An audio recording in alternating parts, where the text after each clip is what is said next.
الرحيم maanta qorsheygu wuxuu yahay inaan gaaro deegaanka ceelasha biyaha oo uu ku sugan yahay aabba Soomaaliyeed oo runtii dhiban duruuf badan iyo culays badan ay haysato waxaan rabaa inaan gaarsiiyo kaalmo ay wakiisheen walaalaheen Qayrdoon oo ugu horeeyo gudoomiye Xasan Goodax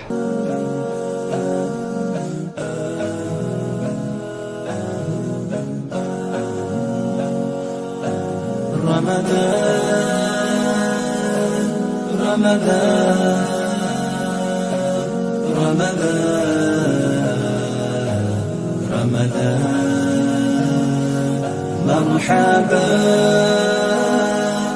يا رمضان مرحبا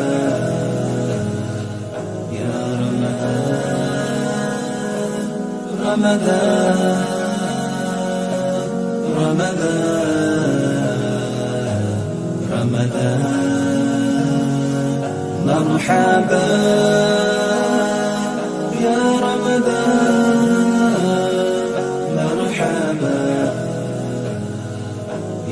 رمضان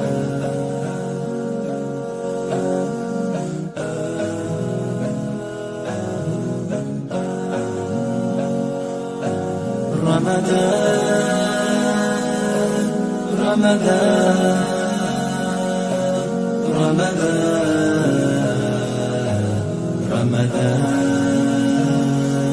مرحبا يا رمضان مرحبا يا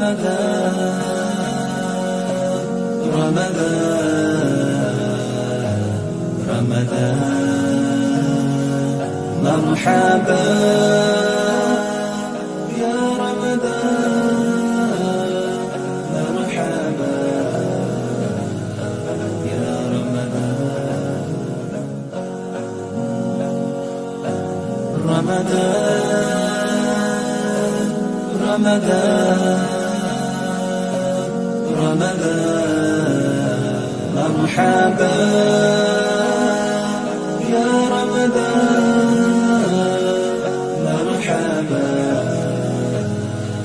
يا بسم الله الرحمن الرحيم waxaan soo gaaray deegaanka ceelasha biyaha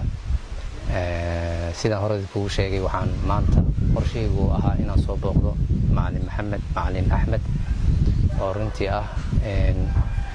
walaal Soomaaliyeed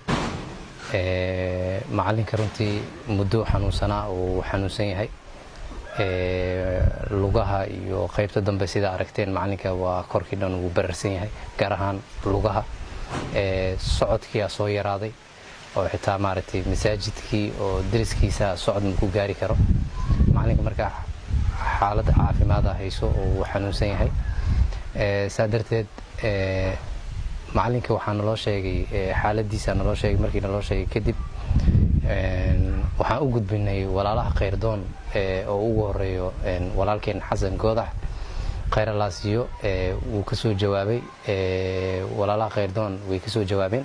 dhiibeen raashina ay ugu talagaleen in Ramadaankan ay ugu samatabaxaan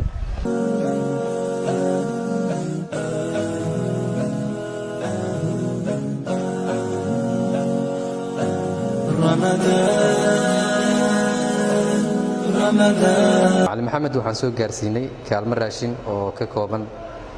sokor oo 25 kiilo ah bur oo 25 kiilo ah bariis oo 25 kiilo ah iyo saliid 10 litir ah abitaan sidoo kale caano iyo maxaa la yiraahdaa pasta macaroni oo kartoon ah iyo baastada dhaadheer oo kartoon ah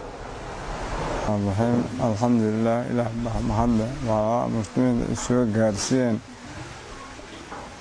afurinta way ku mahadsan yihiin ilaahayna waxaan ugu dhajeynayaa inuu bedelkeedu miisaankooda ilaahay ugu qabo xaaladeeda waataan aad u jeedaan waay alxamdulilah khayr badan ila jeedaan bedelkeeda allah idin siiyo kale waxaan ku darsanaa macallinka kaalmadii aad soo gaarsiiseen khayr allah idin siiyo way soo gaartay laakiin macallinku wuxuu u baahan yahay maaragtay daryeel caafimaad u baahan yahay sida aragteen lugihii waa bararsan yihiin socodkii waa soo yaraaday oo socod badan ma jiro marka walaalaha khayrka jecel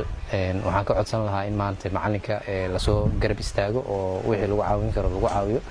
insha Allah waxaan rajeynayaa inaad kasoo jawaabi doontaan maadaama aad ku ogahay inaad tihiin dad khayr jecel. Asalaam رمضان مرحبا